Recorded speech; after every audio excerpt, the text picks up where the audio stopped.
बिस्मिल्लाहिर्रहमानिर्रहीम अस्सलाम वालेकुम। ये है लिलियम मस्कारी और ये एक वेरीगेटेड स्ट्रिपी वाइट प्लांट है और ये ग्रास है, एक वेरीगेटेड ग्रास है और इसमें बहुत खूबसूरत सी इसकी स्ट्रिप्स होती हैं और इसमें अब ब्लूमिंग भी हो रही है और ये बहुत डार्क ग्रीन और बहुत लाइट ग्रीन और ग्रेश कलर की स्ट्रिप्स होती हैं। इसमें कलर पर्पल कलर के फ्लावर्स भी आते हैं। वेरीगेटेड ये ग्रास है और इसको हम कॉमनली रिबन ग्रास भी कहते हैं और आम नर्सरीज़ पे आप इसको रिबन ग्रास के नाम से परचेज़ कर सकते हैं और वैसे ये ऑर्नामेंटल ग्रास है और वेरीगेटेड ग्रास है। इसमें प्लेन भी होगी और इसमें ये जो खूबसूरत सी फ्लावरिंग हो रही है, ये मैंने फर्स्ट टाइम इसकी ब्लूमिंग देखी है। लास्ट ईयर जब इसको मैंने बाय किया था तब ये सारा साल मेरे पास रहा है। होल ईयर मैंने इसको रखा है और इसने तमाम जो मौसम है वो इसने देखे हैं। बहुत ज़्यादा गर्मी भी इसने देखी है और बहुत ज़्यादा हार्श धूप और अब नॉर्मल टेम्परेचर और बहुत ज़्यादा बारिशों में भी ये ठीक है। और इसमें ये जो बेबी जो प्लांट्स होते हैं स्पाइडर प्लांट वो भी अपनी जगह बना लेते हैं, जो कि दूसरे पॉट्स में जब गिरते हैं तो वहाँ से रूट्स बना लेते हैं और ये टर्टल वाइन भी जब दूसरे पॉट्स तक पहुँचती हैं तो वहाँ पे स्प्रेड होना शुरू हो जाती हैं। तो इनको हम निकाल देंगे क्योंकि ये बहुत ज़्यादा जगहों पे मेरे पास है और इनको सेपरेटली हम लगा लेंगे। अब ये रूट बाउंड हो चुका है, इसकी रूट्स बाहर तक आ चुकी हैं और इसका बेबी प्लांट है जो इधर से आ रहा है, ज़मीन से निकलने की कोशिश कर रहा है।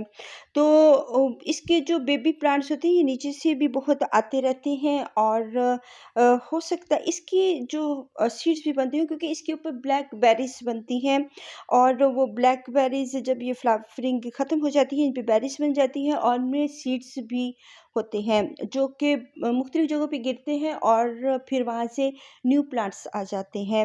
अब इसमें बहुत खूबसूरत सी फ्लावरिंग हो रही है और जब मैंने पास जाकर देखा है कि ये किस पॉट में फ्लावरिंग हो रही है, तो ये मेरा एक खूबसूरत सा ग्रास है, जिसमें फ्लावरिंग हो रही थी। तो फिर मुझे बहुत अच्छा लगा है क्योंकि ये फ्लावरिंग कभी-कभी देखने को मिलती है।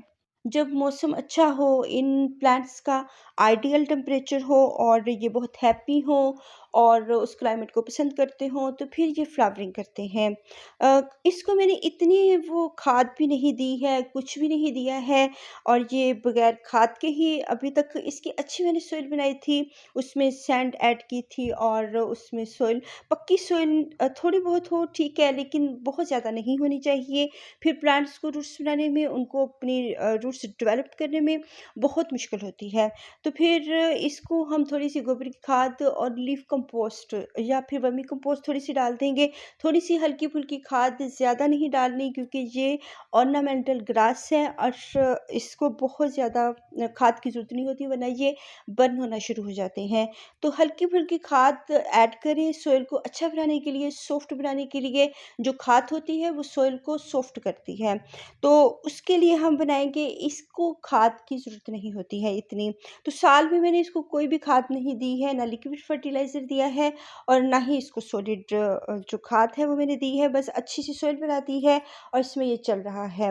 और इसके जो ये बर्न हो जाती हैं लीव्स, आगे से टिप्स जो ब्राउन हो जाती हैं, इनको बर्निंग नहीं कहेंगे, इनको हम कहेंगे कि ये मौसम की वजह से हो जाता है या ओवर वाटरिंग जो अब रेनी सीज़न है इसकी वजह से भी हो जाता है। तो इसकी जो टिप्स हैं उनको हम कट कर देंगे।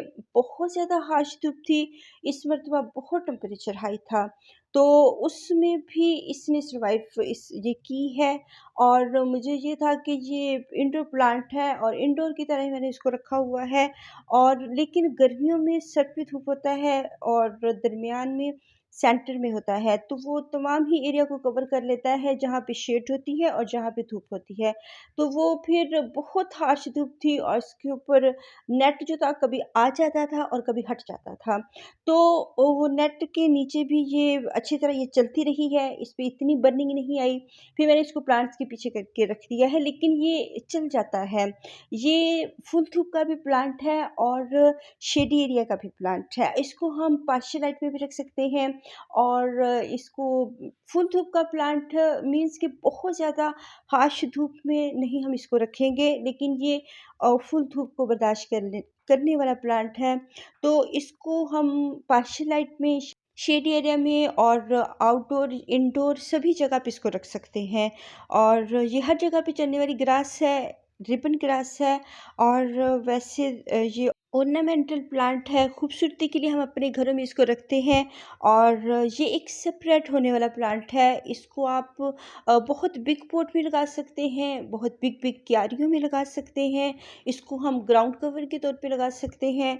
और ये हेज के तौर पे बहुत अच्छे तरीके से लगता है। और ये अपनी प्रोपगेशन खुद से ही करता रहता है। इसके ऊपर ब्लैक सी बेरीज आती हैं और उसमें सीड्स लगते हैं, और वो गिराकर और ये ग्राउंड से अपने बेबीज़, अपने पप्स भी निकालता है, और सीड से भी अपनी प्रोपगेशन करती रहती है ये ग्रास। और वैसे भी इसके लीव्स, अगर इनके जो फ्लावरिंग ना भी हो, फिर भी इनके लीव्स बहुत खूबसूरत होते हैं। और इसको अगर हम ग्राउंड कवर के तौर पे लगाते हैं, हेज के तौर पे लगाते हैं, वहाँ पे आउटडोर एरिया होता है, वहाँ पे इंडोर एरिया नहीं होता है। फिर भी ये चलती रहती है, बहुत अच्छे तरीके से चलती रहती है। और अगर हम इनको किसी दरख्त के नीचे लगा देते हैं उस एरिया को कवर करने के लिए, तो फिर भी ये बहुत खूबसूरत लगती है। तो इसको हम हर तरीके से सजावट इसकी कर सकते हैं। इसको बहुत बड़ी-बड़ी बिग क्यारियों में लगा सकते हैं। यानी कि ये ग्राउंड कवर प्लांट है, और इसको बहुत ज़्यादा हम डिवाइड कर सकते हैं। इसकी रूट से भी कर सकते हैं, इसकी प्रोपगेशन सीड से भी हो जाती है। तो ये देखिए, इसमें से बहुत ज़्यादा पप्स आ रहे हैं, बहुत ज़्यादा इसके प्लांट्स बन रहे हैं, वो सेपरेटली नज़र भी आ रहे हैं। तो इसको हम रूट से सेपरेट करके, तो इसके मैं और भी बहुत सारे 4-5 पॉट्स बना सकती हूँ, क्योंकि इसने उनको कवर कर लेना है और फैल जाना है जगह-जगह से। अपने बेबी जो पप्स होते हैं, उनकी जड़ों में से ही निकल आते हैं, और जहाँ पे पॉट ख़त्म होता है, वहाँ से भी ये इसकी जो रूट इधर नज़र आ रही है साइड पे, किनारे पे, तो ये इसका बेबी पप है। तो इसपे इसकी जो हैबिट होती है ग्राउंड को कवर करने की, तो ये ग्राउंड कवर प्लांट है, हेज प्लांट है, और बहुत फैलने वाला प्लांट है। हर वक्त पेरिनियल के तौर पे आप इसको अपने घर में रख सकते हैं, और इसके और भी बहुत सारे प्लांट्स बना सकते हैं। तो ये वैसे ही बहुत खूबसूरत लगता है। अब इसकी जो बात है सनलाइट की कर लेते हैं। ये आउटडोर प्लांट हम इसको रख सकते हैं अगर बहुत ज़्यादा हार्श धूप थी। इस मरतबा बहुत गर्मी थी और 48 टेम्परेचर था, लेकिन गर्मी 50 की गर्मी थी, बहुत तेज़ गर्मी थी। तो उसमें भी अगर ग्रीन नेट अगर हट जाता था, तो फिर भी इस पे हल्की सी बर्निंग आई थी, तो फिर मैंने इसको बहुत सारे प्लांट्स के पीछे छुपा कर रख दिया। लेकिन इतनी नहीं आई जितनी मैं फ़ील कर रही थी कि ये मेरा प्लांट पता नहीं बचेगा, नहीं बचेगा, या धूप को बर्दाश्त करेगा, नहीं करेगा। इसने फुल धूप को, 48 टेम्परेचर को बर्दाश्त किया है, और उसमें ये रहा और हैप्पी रहा है। लेकिन जो मुझे था कि कहीं ये बर्न ना हो जाए, ख़राब ना हो जाए, लेकिन ये इतना नहीं हुआ।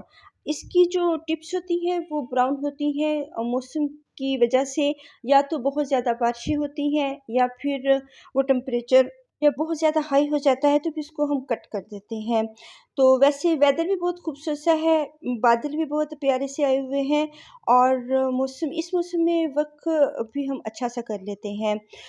तो इसको हम फुल धूप में भी रख सकते हैं। इसकी जब वाटरिंग करते हैं, जब सॉइल ड्राई होगी, तो फिर वाटरिंग करेंगे, और अगर 1-2 दिन ड्राई सॉइल में रहने दें तो बेहतर है। बहुत ज़्यादा नहीं रखेंगे और ना ही रोज़ाना वाटरिंग करेंगे। अल्लाह